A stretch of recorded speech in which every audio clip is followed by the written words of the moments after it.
Well, to unpack this further, joining me now is the international relations expert, Ayesha Kajee.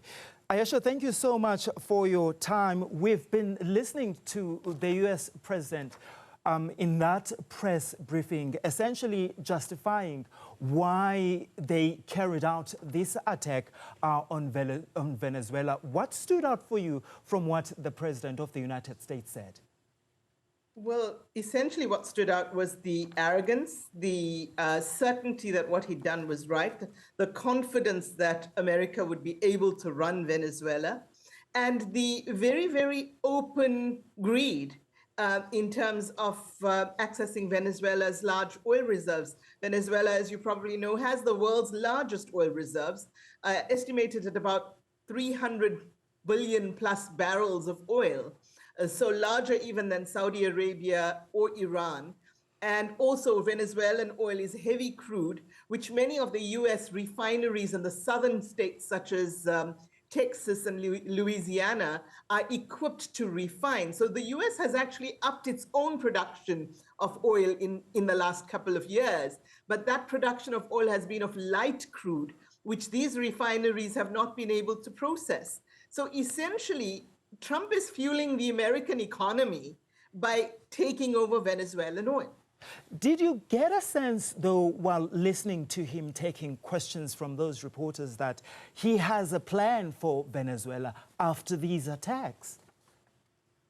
Absolutely not. It's akin to something he himself has been very critical of, which was, the former U.S. administration's taking over or attacks on Iraq on very spurious charges. And these, once again, are very spurious charges.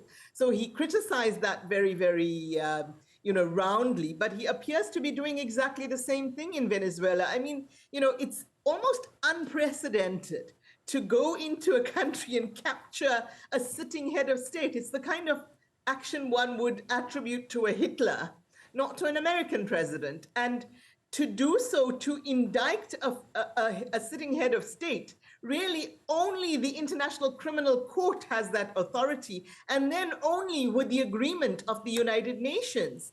But here we see that Mr. Trump has not even got the agreement of his own Congress, even the agreement of his own Senate. In fact, 2 weeks ago, Mr. Rubio was denying any intent to take over Venezuela. So really a lot of hypocrisy going on behind the scenes here, and certainly no united stand from the American government in terms of either its Congress or its Senate to actually go in, take over Venezuela, take its president and the president's wife hostage, no matter what the charges against that president are. This is truly bizarre. It's unprecedented. It seems almost insane until you remember the long-term viability of Venezuelan oil for the US. And also, as Mr. Trump made very clear in that press briefing, the willingness of the US to now probably go after other countries. Certainly Cuba is in his sights from the looks of it. Yes. We know that he's previously even said Canada was in his sights.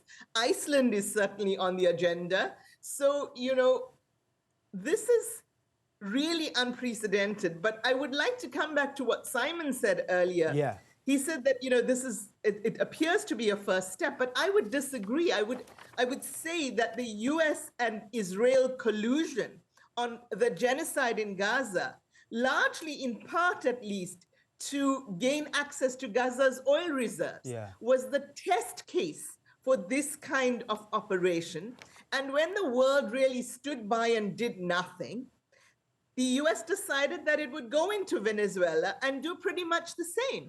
And we're seeing already from mainstream media outlets, lots of, basically justification, validating Mr. Trump's actions in Venezuela by saying, well, Maduro was a dictator, he was a big man, etc. He brought the Venezuelan economy down, etc.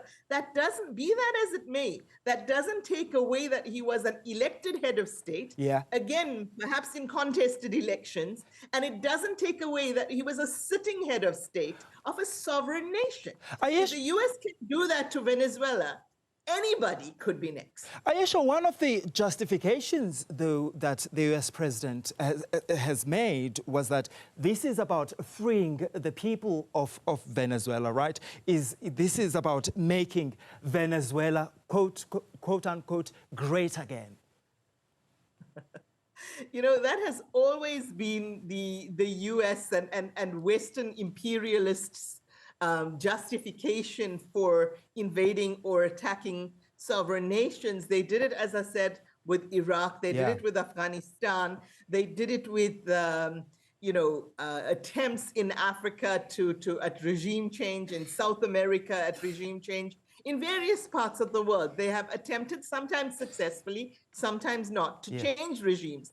And that is always their justification, that they are basically considering the people, the native people of those countries, and they will have better lives, richer lives, etc. Show me one example where that has actually happened. Talk about Trump's Rivera plan, elaborate Rivera plan for Gaza, under which Gazans would become rich and, build a tourism industry, etc. And compare it with the ethnic cleansing that's currently continuing there. He said compare it with what's happening in Congo. Lumumba was basically ousted and killed through a US plan. Look at the state of Congo today.